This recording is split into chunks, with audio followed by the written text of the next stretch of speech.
morning. Welcome to Native Child and Family Services of Toronto's Wisdom Wednesday for November 22nd. Very happy to see you all here again this morning. And just come to share with you once again some thoughts and musings that I've been having, and based on some of the understandings that were shared with me over time in my life from some very beautiful grandmothers and grandfathers.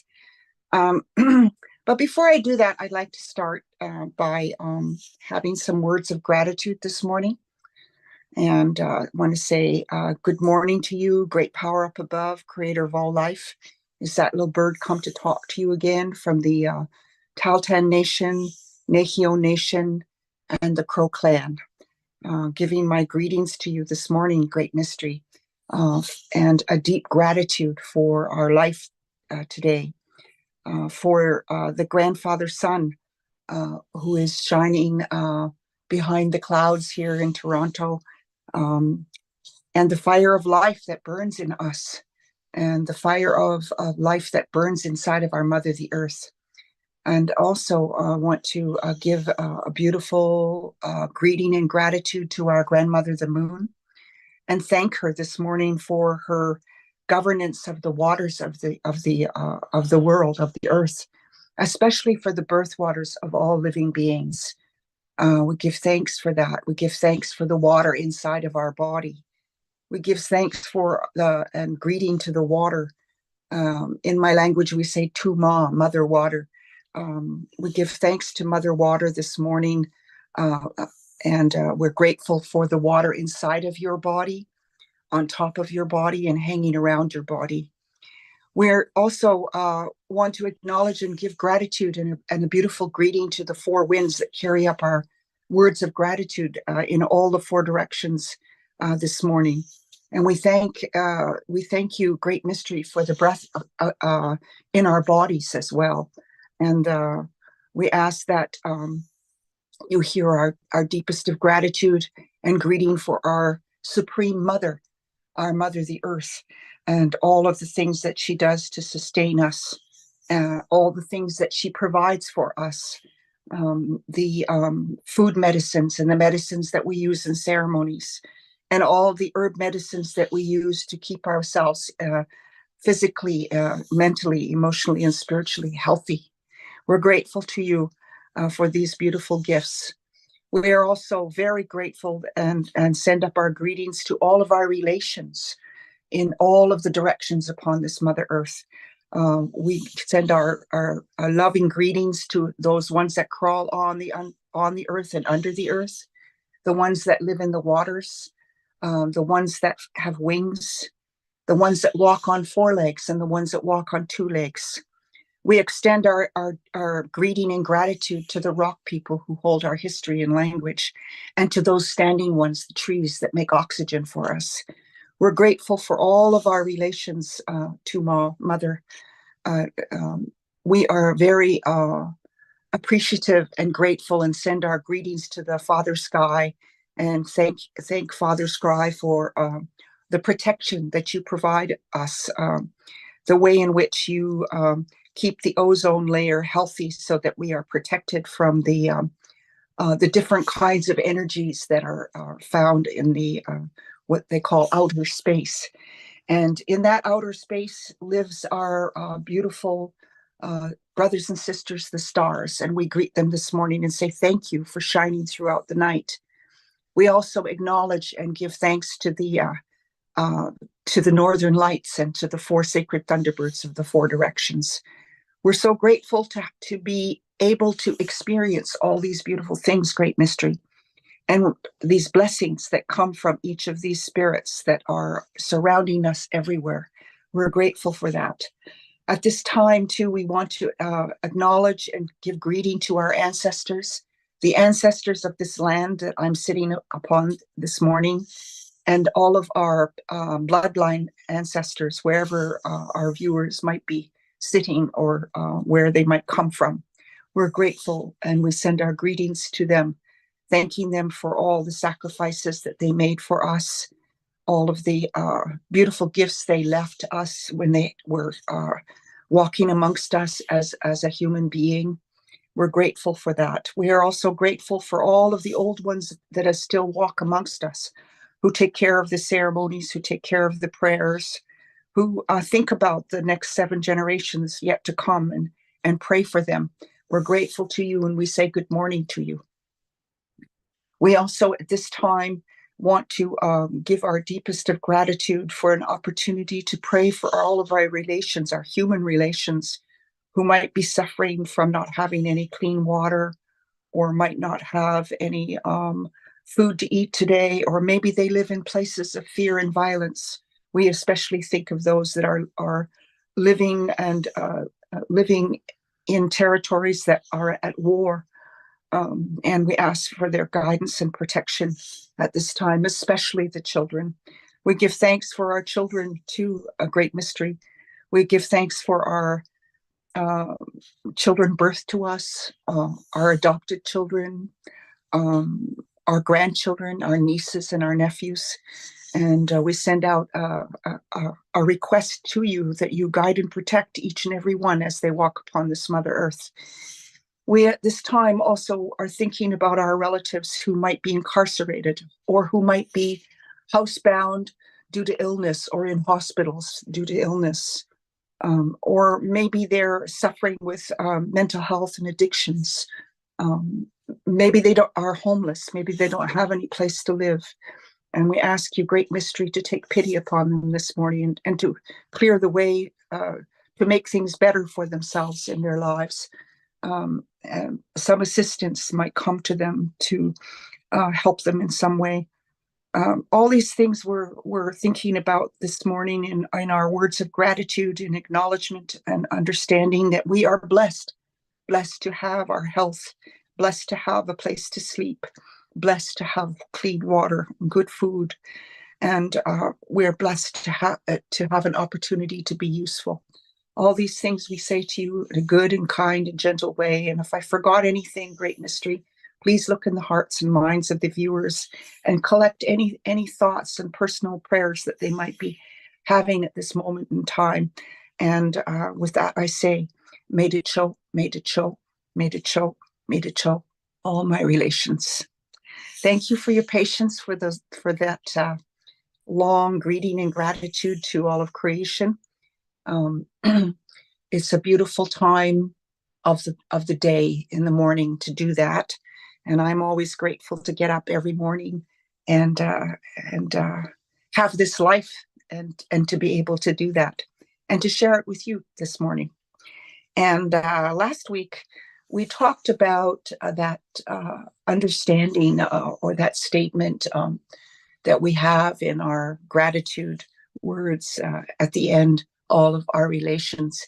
And I want to continue on that vein of talking and sharing with you about that this morning. And last week we talked about water and how it connects us, and how all of our relations is a reminder, a doorway of understanding that we are never separate from each other, that we are one human family walking and children and who are walking upon our mother, the earth.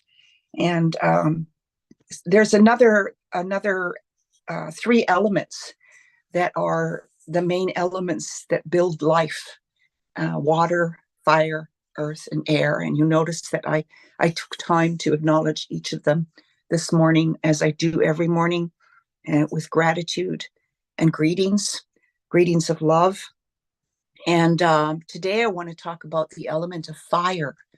When I think about the element of fire, I think about the teachings that were shared with me, and that really that spirit of that fire is considered our grandfather.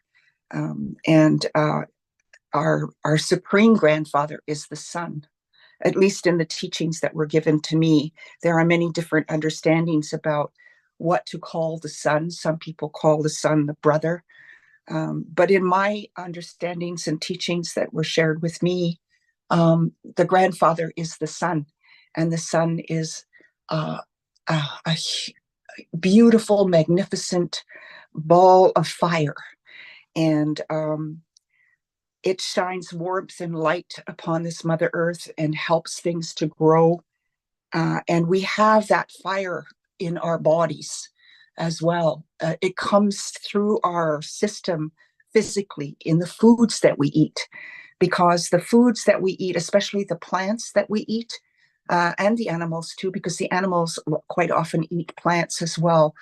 Um, there's a process they call in science called photosynthesis, and we receive the energy of the sun through that process, that biological process. When we eat the foods, we're actually eating the light and the fire of the sun, because that sun went into those plants and those animals to to uh, to grow, to come to maturity, so that we might harvest them and use them in a good way. And we're mindful too that we need to use all of which we harvest, not just parts of it, but all of it, and not waste anything, because that's would be an insult and an affront to the grandfather son to throw part of it away.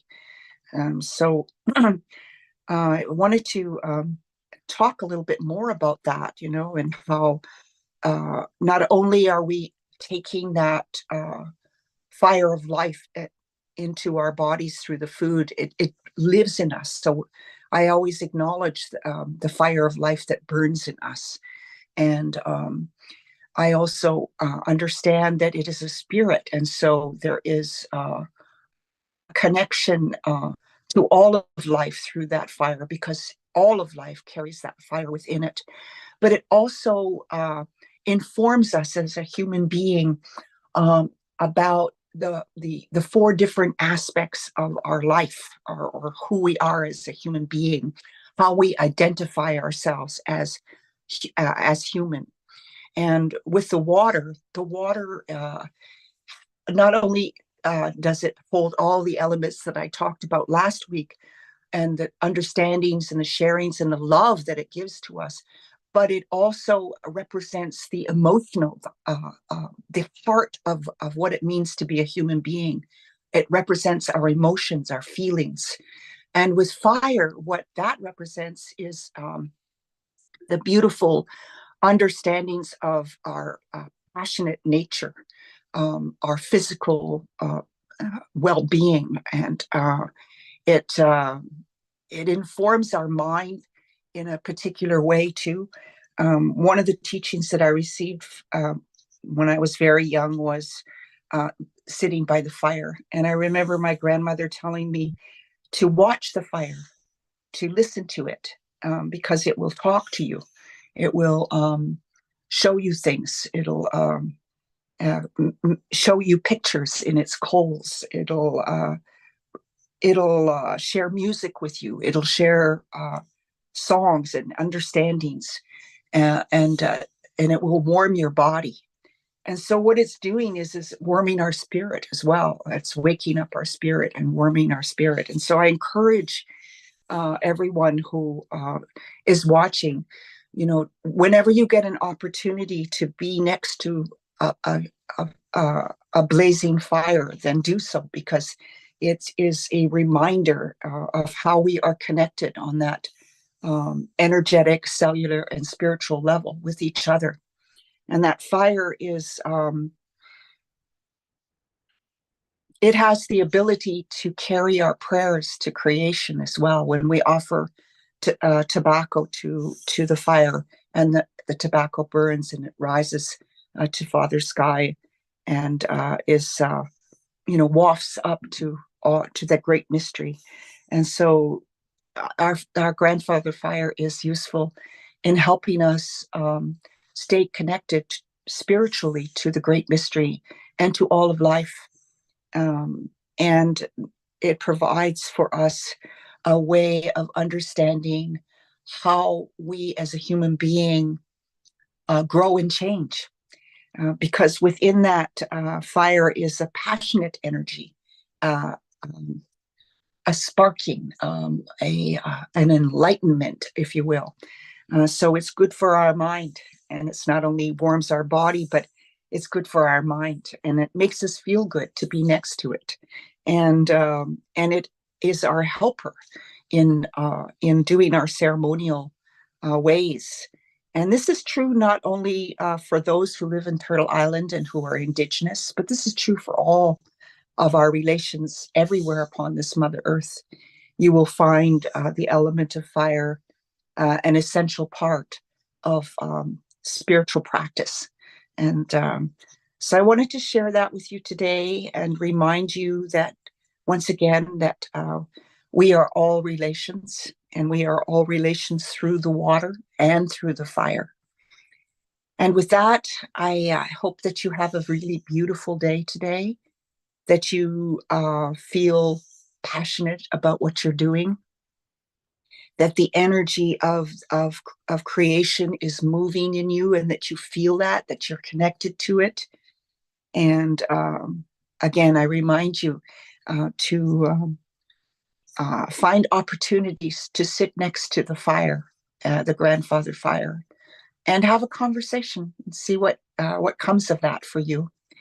And with that, I say have a very beautiful day today, and